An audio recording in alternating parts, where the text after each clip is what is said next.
দুটা খুঁটি একটা গরু পেছে না 8,000 টাকা ভাড়া। এখন দড়ি বান্ধা আছে একটা গরু 8,000 টাকা। দেখেন একটা খুঁটি, দেখেন একটা খুঁটি, এই গরুটা বান্ধা আছে, টাকা দিতে হবে 8,000। 15টা গরু বান্ধিয়েছি, 1,20,000 টাকা গইনি দিয়ে দিয়েছি। গরু আমার এখনো বিক্রি হয়নি। বলছে ভাই একটু পরে নেন, বলছে শোধ করে দেন, আমি চলে যাবো। নাহলে কোথায় গরু বানবো, বাইরে ওখানে পড়ে থাকবো পানিতে, নাহলে নদী ফেল দিতে হবে গরু। যতক্ষণ বিক্রি না হবে ততক্ষণ পর্যন্ত ওই ঈদ শেষ, ভাড়া শেষ। আমরা গরু নিয়ে আসি 22টা, বিক্রি হয়েছে 10টা। এটা এখন কারা হাট মালিকদের সাথে ডেকে তারা নিচে, হয়তো কি এখন হাট মালিক নিচে, কারা নিচে ওটি তো আমরা বলতে পারবো না। আমরা দূরে এনে আইছি, ভাই গরু বান্ধা জায়গা নিয়ে আসছে, কত গরু পিছিয়ে 8,000 জায়গা নিলে আরো বেশি, 9,000 7,000 জায়গা বুঝি।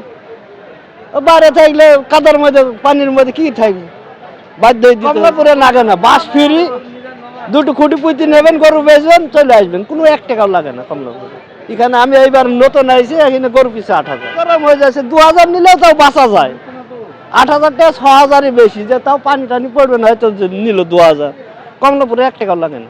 সরকারকে আর কি বলবো, সরকারের দোষ আছে। ধরেন দেখছে 5%, আপনি যদি করেন 3%, দেখি সরকারের দোষ। সরকার 5% দিয়েই দিয়েছে।